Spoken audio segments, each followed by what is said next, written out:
एक बालक जो सैनिक स्कूल में पढ़ना चाहता था, लेकिन गरीबी आड़े आ गई। उसका दिल टूट गया, लेकिन उसने हर चुनौती को स्वीकार कर लिया। चाय बेचने में पिता की मदद की, लाइब्रेरी में घंटों बिताए। उसे लीग से हटकर कुछ करना था। वो थोड़ा बड़ा हुआ तो भारत भ्रमण पर निकल पड़ा। उसने त्याग और तप को अपनाया, जरूरतमंदों की खूब सेवा की, उनको सहारा दिया, और यही सफर एक दिन उस बालक को प्रधानमंत्री पद की कुर्सी तक ले गया। मैं नरेंद्र दामोदर दास मोदी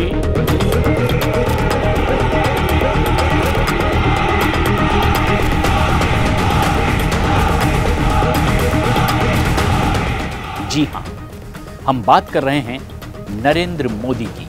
उनकी कहानी न सिर्फ काफी दिलचस्प है, बल्कि प्रेरणा देने वाली भी है। तो चलिए बिल्कुल शुरू से शुरू करते हैं।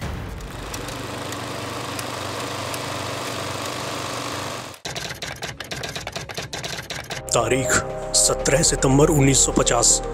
दामोदर दास मोदी और हीराबा मोदी के घर एक बालक का जन्म हुआ, जिसका नाम रखा गया नरेंद्र मोदी। बालक नरेंद्र मोदी की जीवन यात्रा उत्तरी गुजरात के शहर वडनगर की गलियों से शुरू हुई। नरेंद्र मोदी का जन्म अपने माता पिता की 6 संतानों में से तीसरी संतान के तौर पर हुआ था। मोदी की जिंदगी के शुरुआती साल एक सामान्य माहौल से काफी दूर थे। उनका परिवार समाज के उस कमजोर तबके से था जिसे 2 वक्त का खाना जुटाने के लिए भी संघर्ष करना पड़ता था। पूरा परिवार एक बेहद छोटे से घर में ही रहता था, जो कि लगभग 40 बाई 12 फीट के आकार का रहा होगा। उनके पिता स्थानीय रेलवे स्टेशन पर चाय बेचते थे। बचपन के दिनों में ही नरेंद्र मोदी चाय की दुकान पर अपने पिता का हाथ बटाते थे। एक बच्चे के तौर पर नरेंद्र मोदी ने अपनी पढ़ाई लिखाई और पिता के काम में मदद करने के बीच ही संतुलन भी बनाया। उनके सहपाठी नरेंद्र मोदी को एक तर्कशील, मेधावी और मेहनती छात्र के रूप में हमेशा याद करते हैं। बताया जाता है कि मोदी स्कूल की लाइब्रेरी में घंटों घंटों बिता दिया करते थे। उन्हें तैराकी का भी बहुत शौक था।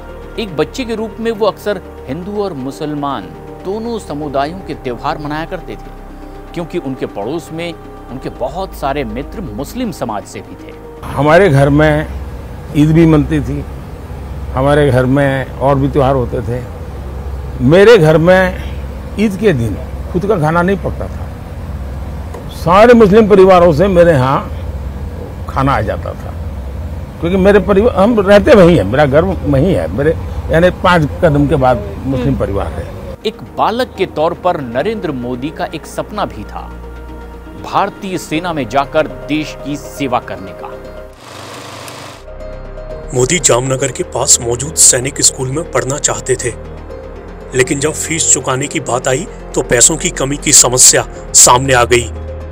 लेकिन जो बालक ये सपना टूटने की वजह से दुखी हुआ, वक्त ने उसके लिए कुछ अलग ही सोच कर रखा था। खुद बचपन से ही गरीबी देखने वाले मोदी ने खुद को मानवता की सेवा में लगा दिया। जैसे जब ताप्ती नदी ने बाढ़ का कहर ढाया था, तब 9 साल के नरेंद्र और उनके दोस्तों ने खाने के स्टॉल लगाए थे, राहत कार्यों के लिए धन जुटाया था। जब साल 1965 में पाकिस्तान के साथ युद्ध छिड़ा, तब नरेंद्र मोदी ने रेलवे स्टेशन पर सीमा की ओर जाने वाले, वहां से लौटने वाले जवानों के लिए चाय बांटने का काम भी किया था। युवावस्था में ही नरेंद्र मोदी का झुकाव त्याग और तप की ओर बढ़ रहा था। उस वक्त उन्होंने नमक, मिर्च, तेल और गुड़ खाना छोड़ भी दिया था। स्वामी विवेकानंद के बारे में पढ़कर मोदी पर उनका गहरा असर हुआ। यही असर मोदी को आध्यात्म की यात्रा की ओर ले गया। 17 साल की उम्र में उन्होंने एक असाधारण फैसला ले लिया, जिसने उनका जीवन ही पूरी तरह से बदल कर रख दिया। दरअसल उन्होंने घर छोड़ने और देश भर में भ्रमण करने का फैसला किया। उनका परिवार नरेंद्र के इस फैसले पर हैरान था, लेकिन उन्हें यह फैसला स्वीकारना ही पड़ा। जब घर त्यागने का दिन आया, उस दिन उनकी मां ने उनके लिए विशेष अवसरों पर बनाया जाने वाला मिष्ठान भी तैयार किया। उनके माथे पर परंपरागत रूप से तिलक लगाया और इसके बाद नरेंद्र मोदी ने हिमालय की यात्रा की। वो पश्चिम बंगाल में रामकृष्ण आश्रम गए। उन्होंने पूर्वोत्तर की यात्रा की और इन यात्राओं ने भी इस नौजवान के ऊपर गहरी छाप छोड़ी। उन्होंने देश की अलग अलग संस्कृतियों का अनुभव भी किया। नरेंद्र मोदी 2 साल बाद वापस लौटे, लेकिन घर पर केवल 2 हफ्ते ही रुके और इस बार उनका लक्ष्य तय था और मकसद बिल्कुल साफ था। वो अहमदाबाद जा रहे थे। वो राष्ट्रीय स्वयंसेवक संघ यानी कि आरएसएस के साथ काम करने का पूरी तरह से मन बना चुके थे। साल 1925 में स्थापित आरएसएस एक सामाजिक सांस्कृतिक संगठन के तौर पर भारत के आर्थिक, सामाजिक और सांस्कृतिक पुनरुत्थान के लिए लगातार काम कर रहा था। उधर करीब 20 साल की ही उम्र में नरेंद्र गुजरात के सबसे बड़े शहर अहमदाबाद पहुंच गए।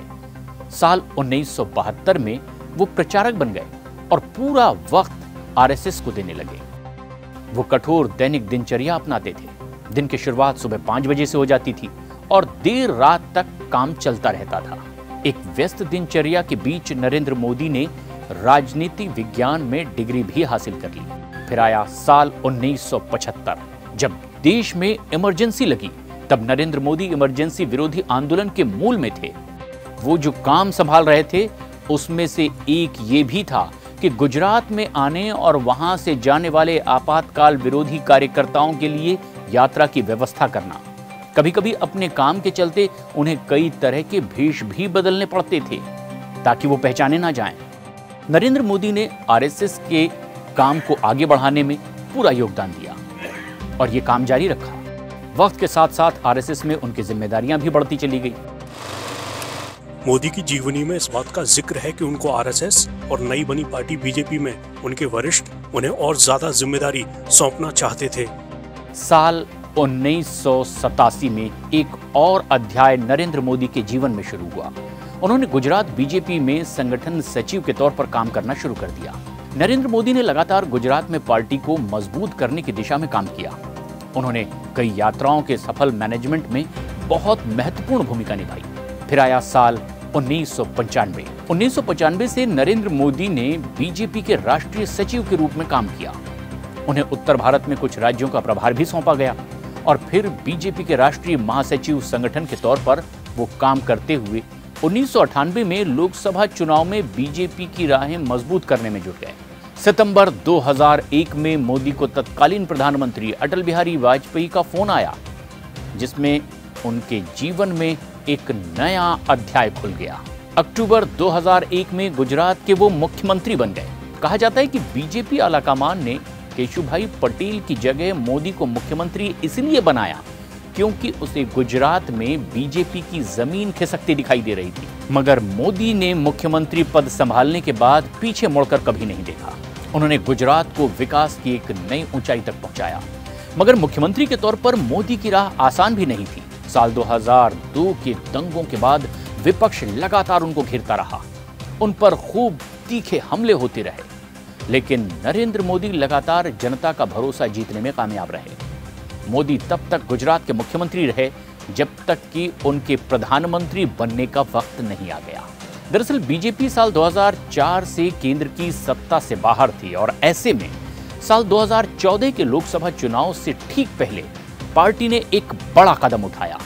उस वक्त पार्टी एक ऐसा करिश्माई चेहरा तलाश रही थी जो केंद्र में उनकी नैया पार लगा सके।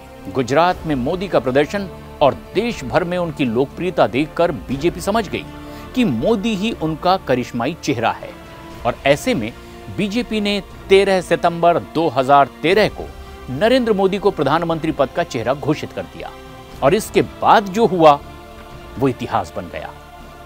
नरेंद्र मोदी ने बड़ी जीत के साथ बीजेपी की सत्ता में वापसी करा दी।